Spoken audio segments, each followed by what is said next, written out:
Assalamualaikum everyone. Welcome to Akil's Art. ഇന്നത്തെ video എന്ന് പറയുന്നത് 3D പ്രിന്ററിനെ കുറിച്ചാണ്. കാരണം കഴിഞ്ഞൊരു വീഡിയോയ്ക്ക് ശേഷം എനിക്ക് കുറേ ചോദ്യങ്ങൾ വന്നിരുന്നു. എന്താണ് ഒരു 3D printer? എന്തിനൊക്കെയാണ് 3D printers use ചെയ്യുന്നത്? അതിനെന്തെങ്കിലും ഉപയോഗമുണ്ടോ? അതിലെന്ത് മെറ്റീരിയലാണ് യൂസ് ചെയ്യുന്നത്? അങ്ങനെ കുറേ ചോദ്യങ്ങൾ എനിക്ക് വന്നിരുന്നു. സോ അതിനുള്ള ഒരു ഉത്തരമായിട്ടാണ് ഞാൻ ഈ വീഡിയോ ചെയ്യുന്നത്. അപ്പോൾ എല്ലാ ചോദ്യങ്ങൾക്കുമുള്ള ഉത്തരം എനിക്ക് തരാൻ പറ്റുമെന്ന് എനിക്കറിയില്ല. പക്ഷെ എനിക്ക് പറ്റുന്ന പോലെ ഞാൻ ചെയ്യുന്നതായിരിക്കും. സോ നമുക്ക് നേരെ വീഡിയോയിലേക്ക് പോകാം.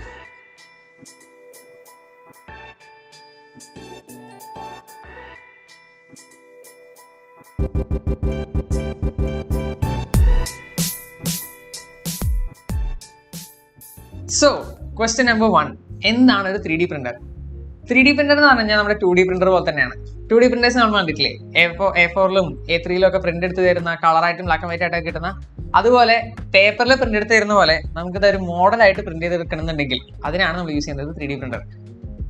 ഇതുപോലുള്ള മോഡൽസ് അതിപ്പോ ഫാൻസിക്ക് ആണെന്നുണ്ടെങ്കിലും, അല്ലെങ്കിൽ ഒരു DIY പ്രൊജക്ടിന് വേണ്ടിയിട്ടാണെന്നുണ്ടെങ്കിലും, അല്ലെങ്കിൽ ഇപ്പോൾ ഞാനൊരു ആർക്കിടെക്ചർ സ്റ്റുഡന്റ് ആണ്, അപ്പോൾ എനിക്ക് കൈകൊണ്ട് ഉണ്ടാക്കാൻ പറ്റാത്ത ടൈപ്പ് പാർട്ടുകളൊക്കെ ഉണ്ടെന്നുണ്ടെങ്കിൽ ഞാൻ അതിനെ പ്രിന്റ് ചെയ്തെടുക്കാറുണ്ട്.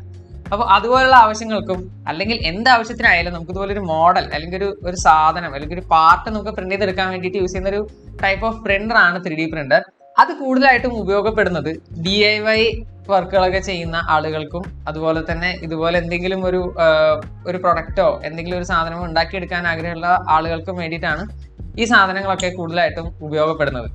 പിന്നെ വലിയ വിലയുള്ള സാധനമൊന്നുമല്ല. കാണുമ്പോൾ വിചാരിക്കുന്നത് ഭയങ്കര വിലയുള്ള സാധനമാണ്. പക്ഷെ അത്രയൊന്നും വിലയുള്ള സാധനമല്ല. ആർക്ക് വേണമെങ്കിലും വീട്ടിലേക്ക് വാങ്ങിച്ച് വെക്കാവുന്നതാണ്. പ്രത്യേകിച്ച് ഇതുപോലെ DIY വർക്കുകളൊക്കെ ചെയ്യുന്ന ആളുകൾക്ക് വാങ്ങിച്ച് വെക്കാവുന്ന ഒരു പ്രൊഡക്റ്റാണ്. രണ്ടാമത്തെ ചോദ്യം എന്ന് പറയുന്നത് ഇതിൽ എന്ത് മെറ്റീരിയലാണ് യൂസ് ചെയ്യണം എന്നുള്ളതാണ്. നമുക്ക് പലതരം മെറ്റീരിയൽസ് അവൈലബിൾ ആണ്. PLA ഉണ്ട്, ABS ഉണ്ട്, അങ്ങനെ പലതരം ഫൈബേഴ്സ് അവൈലബിൾ ആണ്. അപ്പോൾ ഇതെല്ലാം നമുക്ക് ലഭിക്കുന്നത് ഇതുപോലെ 1 kg സ്പൂളായിട്ടോ അല്ലെങ്കിൽ അതിൽ കുറഞ്ഞ ഏതെങ്കിലും ഒരു അളവിലുള്ള സ്പൂളായിട്ടാണ്. ഇത് നമ്മൾ നേരെ കൊണ്ടുവന്ന് നമ്മുടെ എക്സ്ട്രൂഡറിലേക്ക് ലോഡ് ചെയ്ത് കഴിഞ്ഞാൽ പരിപാടി കഴിഞ്ഞു. അപ്പോൾ ഇത് നമുക്ക് എങ്ങനെയാണെന്ന് വെച്ച് കഴിഞ്ഞാൽ ഓൺലൈനായിട്ട് അവൈലബിൾ ആണ്, പല കളേഴ്സിൽ അവൈലബിൾ ആണ്. അതുപോലെ നമുക്കിത് പല മെറ്റീരിയൽസ് നമുക്ക് ട്രൈ ചെയ്ത് നോക്കാം. അതിന്റെ ഹാർഡ്നെസ്സും അതിന്റെ ടെൻസൈൽ സ്ട്രെങ്ത്തും അങ്ങനെ പല കാര്യങ്ങളൊക്കെ ഉണ്ട്. അത് നമുക്ക് വേണമെങ്കിൽ ട്രൈ ചെയ്ത് നോക്കാം. നമ്മളിവിടെ യൂസ് ചെയ്യുന്നത് PLA എന്ന് പറയുന്നൊരു മെറ്റീരിയലാണ്. പിന്നുള്ളൊരു ചോദ്യമാണ് ഇതിലേക്ക് എങ്ങനെയാണ് നമ്മളൊരു മോഡലിനെ പ്രിന്റ് ചെയ്യാനായിട്ട് കമാൻഡായിട്ട് കൊടുക്കുക എന്നുള്ളത്. അതും വലിയ പരിപാടിയൊന്നുമല്ല. അതിനായിട്ട് നമുക്ക് കുറേ സോഫ്റ്റ്വെയർസ് അവൈലബിൾ ആണ്. സ്ലൈസേഴ്സ് എന്നാണ് പറയുക. അത് എല്ലാ 3D പ്രിന്റേഴ്സിന്റെയും കമ്പനികൾ സ്വന്തമായിട്ട് ഉണ്ടാക്കിയിട്ടുണ്ട്. അതല്ലാതെ തേർഡ് പാർട്ടി ആപ്ലിക്കേഷൻസ് ഉണ്ട്. അവിടെ നമുക്ക് ഈ STL എന്ന് പറയുന്നൊരു ഫോർമാറ്റിലേക്ക് നമ്മുടെ 3D ഫയലിനെ മാറ്റിയിട്ട് അത് അവിടെ കൊണ്ടിട്ട് കഴിഞ്ഞാൽ നമുക്ക് അതിന്റെ ഷെൽ തിക്നെസ്, എത്ര ലെയർ ഹൈറ്റ് വേണം, എത്രത്തോളം ക്വാളിറ്റി വേണം, എത്ര ഇൻഫില്ല് വേണം, ഇങ്ങനെയുള്ള കുറേ സാധനങ്ങളൊക്കെ നമുക്ക് സെറ്റ് ചെയ്യാനുണ്ട്. ആ കാര്യങ്ങളൊക്കെ നമ്മൾ സെറ്റ് ചെയ്ത് കഴിഞ്ഞിട്ട് നമ്മൾ അതിനെ സ്ലൈസ് ചെയ്ത് കഴിഞ്ഞാൽ നമുക്കൊരു G കോഡായിട്ട് കിട്ടും. ആ കോഡിന് നമ്മൾ സാധാരണ നമ്മൾ മൊബൈലൊക്കെ ഇടുന്ന പോലത്തെ ഒരു മെമ്മറി കാർഡിനകത്തേക്ക് അതിനെ സ്റ്റോർ ചെയ്ത് നേരെ കൊണ്ടുവന്ന് പ്രിന്ററിൽ ഇട്ടിട്ട് പ്രിന്റ് കൊടുത്തു കഴിഞ്ഞാൽ സംഭവം നമുക്ക് പ്രിന്റായി കിട്ടും. വളരെ സിമ്പിൾ ആണ് ആ കാര്യങ്ങളൊക്കെ. അത് ഞാൻ നിങ്ങൾക്ക് കാണിച്ചു തരാൻ വേണ്ടി എങ്ങനെയാണ് ചെയ്യുന്നത്. ഈ വീഡിയോന്റെ അവസാനത്തോട് കൂടിയിട്ട് നമുക്ക് എങ്ങനെ ഒരു പ്രൊഡക്റ്റ് പ്രിന്റ് ചെയ്തെടുക്കാം എന്നുള്ളത് നമുക്ക് നോക്കാം. പിന്നെ വന്നിരുന്നൊരു ചോദ്യമാണ്, ഈ പ്രിന്റർ ഒരുപാട് ശബ്ദം ഉണ്ടാക്കുമോ, ഭയങ്കര ബഹളം ഉണ്ടാക്കും എന്നുള്ളത്. അങ്ങനെ ഭയങ്കരമായ ബഹളമൊന്നുമില്ല, വളരെ കുറച്ച് സൗണ്ടേ ഉണ്ടാക്കുള്ളൂ. അപ്പോൾ അങ്ങനെ വലിയ പ്രശ്നമൊന്നുമില്ല, കാര്യമല്ല. പിന്നുള്ളൊരു കാര്യമായിരുന്നു നമ്മുടെ പ്രിന്റർ എത്ര സമയം എടുക്കും പ്രിന്റ് ആവാൻ എന്നുള്ളത്. സമയം ഒരു വലിയ ഫാക്ടറാണ്. നമ്മൾ വിചാരിക്കും 3D പ്രിന്റർ വാങ്ങിച്ചു കഴിഞ്ഞാൽ കുറേ കാര്യങ്ങളൊക്കെ പെട്ടെന്ന് നടക്കും. ഒരു മാസ് പ്രൊഡക്ഷൻ ഉള്ള സാധനമൊന്നും നമ്മുടെ 3D പ്രിന്ററിനില്ല. കാരണം 3D പ്രിന്റേഴ്സ് എന്ന് പറയുന്നത് വളരെ സ്ലോ ആയിട്ട് വളരെ ചെറിയ നോസിലൂടെ ലെയർ ബൈ ലെയർ ഉണ്ടാക്കിയെടുത്തിട്ടാണ് നമ്മുടെ മോഡൽസ് ഉണ്ടാക്കിയെടുക്കുന്നത്. അപ്പോൾ ആ ഒരു പ്രശ്നമുണ്ട്. നമുക്കൊരു ചെറിയ മോഡൽ, ഈ കാണുന്നൊരു കുഞ്ഞി ബോട്ടിലെ ഈ ബോട്ട് ഉണ്ടാക്കാനായിട്ട് ഏകദേശം 2.5 മണിക്കൂറാണ് ഈ പ്രിന്റർ പ്രിന്റ് ചെയ്തിട്ടുള്ളത്. അപ്പോൾ അങ്ങനെ ഒരു ചെറിയ പ്രശ്നമുണ്ട്. പക്ഷെ ഇതുപോലെ 1-2 സാധനങ്ങൾ ഉണ്ടാക്കിയെടുക്കാനാണെന്നുണ്ടെങ്കിൽ വളരെ നല്ലൊരു ഓപ്ഷനാണ് 3D പ്രിന്റർ. പക്ഷെ ഒരു മാസ് പ്രൊഡക്ഷന് ഒട്ടും നല്ലതല്ല എന്ന് തന്നെയാണ് എൻ്റെ അഭിപ്രായം. പിന്നെ വരുന്നൊരു ചോദ്യമാണ്, ഇതിൻ്റെ അകത്തേക്ക് നമ്മൾ പ്രിന്റ് ചെയ്യാനായിട്ട് കൊടുക്കുന്ന സാധനങ്ങൾ അതെല്ലാം നമ്മൾ തന്നെ ഡിസൈൻ ചെയ്യേണ്ട കാര്യമുണ്ടോ എന്നുള്ളത്. അതിൻ്റെ ആവശ്യം ഒന്നുമില്ല. നമ്മളായിട്ട് ചെയ്യുന്ന സാധനങ്ങളാണെങ്കിൽ ചിലപ്പോൾ നമ്മൾ തന്നെ ഡിസൈൻ ചെയ്യേണ്ടി വരും. അതല്ല, കോമൺ ആയിട്ട് അവൈലബിൾ ആയിട്ടുള്ള കാര്യങ്ങളാണെന്നുണ്ടെങ്കിൽ കുറേയൊക്കെ മോഡൽസ് നമുക്ക് ഓൺലൈനായിട്ട് അവൈലബിൾ ആണ്. അതും ഫ്രീ ആയിട്ടും പൈസ കൊടുത്തിട്ടൊക്കെ നമുക്ക് ഡൗൺലോഡ് ചെയ്തെടുത്ത് അത് പ്രിന്റ് ചെയ്യാവുന്നതാണ്. അപ്പോൾ അങ്ങനെയുള്ള പ്രശ്നമില്ല. അതല്ല, നമ്മൾ തന്നെ ഡിസൈൻ ചെയ്യുന്ന കാര്യങ്ങളാണെന്നുണ്ടെങ്കിൽ അത് നമുക്ക് പ്രിന്റ് ചെയ്തെടുക്കാവുന്നതാണ്. അപ്പോൾ അതിന് ഏതെങ്കിലും ഒരു 3D സോഫ്റ്റ്വെയറിൽ ഇട്ടിട്ട് മോഡൽ ചെയ്യുക. അതിനുശേഷം STL എന്ന് പറയുന്ന ഒരു ഫയൽ ഫോർമാറ്റ് ആയിട്ട് എടുക്കുക.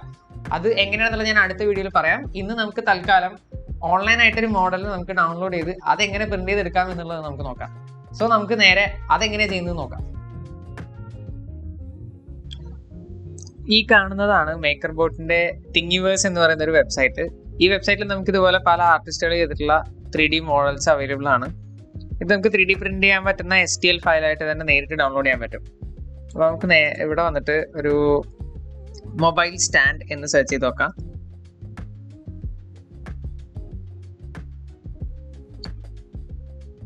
ഓക്കെ, ഇപ്പോൾ പല ആർട്ടിസ്റ്റുകൾ ചെയ്തിട്ടുള്ള മൊബൈൽ സ്റ്റാൻഡ് നമുക്ക് ഇവിടെ കാണാൻ പറ്റും.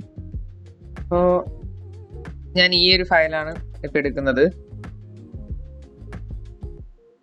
ഇപ്പം ഇവിടെ വന്നു കഴിഞ്ഞാൽ നമുക്കിവിടെ ഡൗൺലോഡ് ഓൾ ഫയൽസ് എന്ന് പറഞ്ഞൊരു ഓപ്ഷൻ ഉണ്ട്. അത് ക്ലിക്ക് ചെയ്ത് കഴിഞ്ഞാൽ വിത്തിൻ സെക്കൻഡ്സ് നമുക്ക് ഈ ഒരു ഫയൽ ഡൗൺലോഡ് ചെയ്തെടുക്കാൻ പറ്റും. ആണല്ലേ, നമുക്കൊരു സിപ്പ് ഫയലായിട്ടാണ് വന്നിട്ടുള്ളത്. അപ്പോൾ അതിൽ കുറച്ച് ഇമേജസും അതുപോലെ തന്നെ ചിലപ്പോൾ ഇത് തന്നെ പല അളവിലൊക്കെ അവർ ചെയ്തിട്ടുണ്ടാവും. ആ ഫയൽസ് എല്ലാം നമുക്ക് സിപ്പ് ഫയലായിട്ട് ഇവിടെ അവൈലബിൾ ആയിട്ട് വരും. നമ്മളിപ്പോൾ എടുത്ത ആ ഒരു സിപ്പ് ഫയലിൽ നമ്മൾ എക്സ്ട്രാക്ട് ചെയ്ത് കഴിഞ്ഞാൽ നമുക്ക് ഇതുപോലെ കുറച്ച് ഫയൽസാണ് കിട്ടുക. അപ്പോൾ ഇവിടെ നമ്മൾ ഫയൽസിൽ പോയി കഴിഞ്ഞാൽ നമുക്ക് വേണ്ട മോഡൽ ഇവിടെ ഉണ്ട്. കണ്ടോ, STL എന്ന് പറയുന്ന ഒരു ഫയൽ ടൈപ്പ് ആയിട്ടാണ് ഇത് സേവ് ആയിട്ടുള്ളത്. അപ്പോൾ നമുക്ക് 2 മോഡൽസ് അവൈലബിൾ ആണ്. ഒരെണ്ണം നാരോ ആയിട്ടുള്ള ഒന്നും ഒരെണ്ണം വൈഡ് ആയിട്ടുള്ള ഒരെണ്ണമാണ്. വിഡ്ത്ത് ആണ് ഇതിൽ വ്യത്യാസം വന്നിട്ടുള്ളത്. ഇതുപോലെ നമുക്ക് ചിലപ്പോൾ ചില ആർട്ടിസ്റ്റുകൾ പല സൈസിലൊക്കെ ചെയ്യാറുണ്ട്. ഇത് 2 സൈസിലുള്ള മോഡൽസ് നമുക്ക് അവൈലബിൾ ആണ്. അപ്പോൾ നമുക്കിപ്പോൾ 50mm മോഡൽ നമുക്ക് പ്രിന്റ് ചെയ്ത് നോക്കാം. ഇതാണ് ക്രിയാലിറ്റി എന്ന് പറയുന്ന നമ്മളുടെ 3D പ്രിന്ററിന്റെ സ്ലൈസർ. അപ്പോൾ ഈ സ്ലൈസറിൽ ഇട്ടിട്ടാണ് നമ്മൾ നേരത്തെ പറഞ്ഞ പോലെ ഈ STL ഫയലിലുള്ള സാധനത്തിനെ ഒരു G കോഡാക്കി മാറ്റുന്നത്. അപ്പോൾ നമുക്ക് ഇതിലേക്ക് നമുക്ക് നമ്മുടെ ഫയൽ ലോഡ് ചെയ്യാം. ഇപ്പൊ നാരോ 50mm ആണ് ഞാൻ എടുക്കുന്നത്. കണ്ടില്ലേ, ഇപ്പൊ നമുക്ക് ഫയൽ ഇവിടെ അവൈലബിൾ ആയി വന്നു. അപ്പോൾ ഇതാണ് നമ്മുടെ ബേസ്. സാധാരണ നമ്മൾ അവിടെ പ്രിന്റ് ചെയ്ത് വരുന്ന ആ ഒരു ബെഡാണ് ഈ കാണുന്നത്. അപ്പോൾ ബെഡിന്റെ അളവ് തന്നെയാണ് ഇവിടെ ഉണ്ടാവുക. അപ്പോൾ നമുക്ക് 1:1 സ്കെയിലിൽ തന്നെ നമുക്ക് ഇവിടെ കാണാൻ പറ്റും. ഇനി നമുക്ക് ഇവിടെ അഡ്ജസ്റ്റ് ചെയ്യാനുള്ള കുറച്ച് ഓപ്ഷൻസ് ഉണ്ട്. അപ്പോൾ ഷെൽ തിക്നെസ് ഇപ്പോൾ 0.8 ആണ് കിടക്കുന്നത്. അത് ഞാൻ മാറ്റിയിട്ട് ഒരു 1.2 കൊടുക്കുന്നുണ്ട്.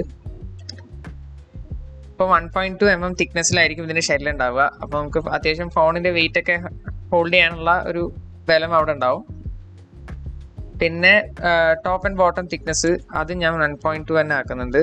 1.2. അപ്പോൾ ആ ഒരു രീതിയിൽ നമുക്കിവിടെ ഒരുപാട് കാര്യങ്ങൾ അഡ്ജസ്റ്റ് ചെയ്യാൻ പറ്റും. നമുക്കിപ്പോൾ വേണമെങ്കിൽ പ്രിന്റിന്റെ സ്പീഡ് മാറ്റാൻ പറ്റും. അതുപോലെ തന്നെ പ്രിന്റ് ടെമ്പറേച്ചർ, അതായത് എക്സ്ട്രൂഡറിന്റെ ടെമ്പറേച്ചർ, പിന്നെ ബെഡ് ടെമ്പറേച്ചർ, അങ്ങനെ ഒരുപാട് കാര്യങ്ങൾ നമുക്ക് ഇവിടെ അഡ്ജസ്റ്റ് ചെയ്യാൻ പറ്റും.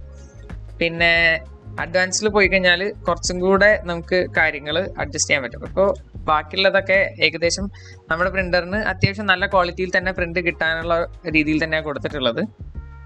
ഫിൽ ഡെൻസിറ്റി വേണമെങ്കിൽ നമുക്കൊരു 25 ആക്കാം. അപ്പോൾ അത്യാവശ്യം നല്ല ബലത്തിൽ തന്നെ നമ്മുടെ മോഡൽ ഉണ്ടാവും. ഇപ്പം നമുക്കിവിടെ കാണാൻ പറ്റും ഏകദേശം എത്ര സമയം എടുക്കും, എത്ര മീറ്റർ നമ്മുടെ ഫിലമെന്റ് പോവും, അതുപോലെ തന്നെ എത്ര ഗ്രാം ഓഫ് ഫിലമെന്റ്സ് ആണ് യൂസ് ചെയ്യാൻ പോകുന്നത് എന്നുള്ളത് നമുക്ക് ഇവിടെ കാണാൻ പറ്റും.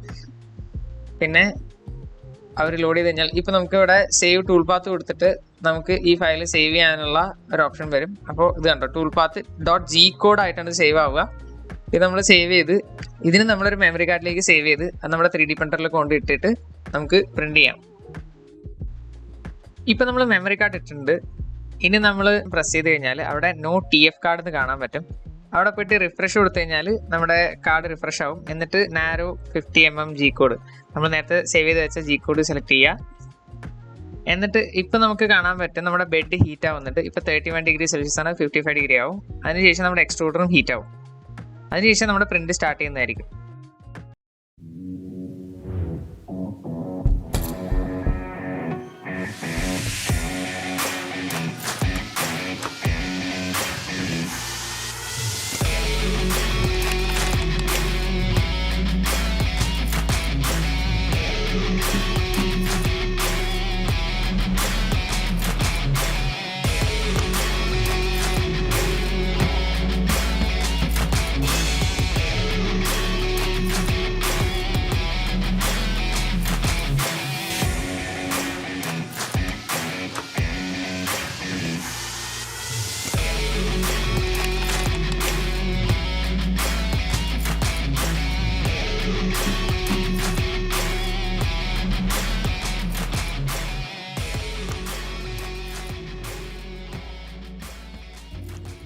സോ ഇത്രയും കാര്യങ്ങളായിരുന്നു ഈ വീഡിയോയിലൂടെ കാണിക്കാനായിട്ട് ഉദ്ദേശിച്ചത്. അപ്പോൾ ഈ വീഡിയോ ഇഷ്ടപ്പെട്ടു എന്നുണ്ടെങ്കിൽ വീഡിയോ ലൈക്ക് ചെയ്യുക, ഇത് ഉപകാരപ്പെടുന്ന ആളുകൾക്കായിട്ട് ഷെയർ ചെയ്ത് കൊടുക്കുക. പിന്നെ കൂടുതലായിട്ട് എന്തെങ്കിലും ചോദ്യങ്ങളോ സംശയങ്ങളോ അല്ലെങ്കിൽ നിർദ്ദേശങ്ങളോ ഉണ്ടെന്നുണ്ടെങ്കിൽ കമന്റ് ബോക്സ് എഴുതി അറിയിക്കുക. പിന്നെ ഇതുപോലുള്ള കണ്ടന്റുകൾക്കായി ചാനൽ സബ്സ്ക്രൈബ് ചെയ്യുക. സോ പുതിയൊരു വീഡിയോയുമായി കാണുന്നത് വരെ ബൈ.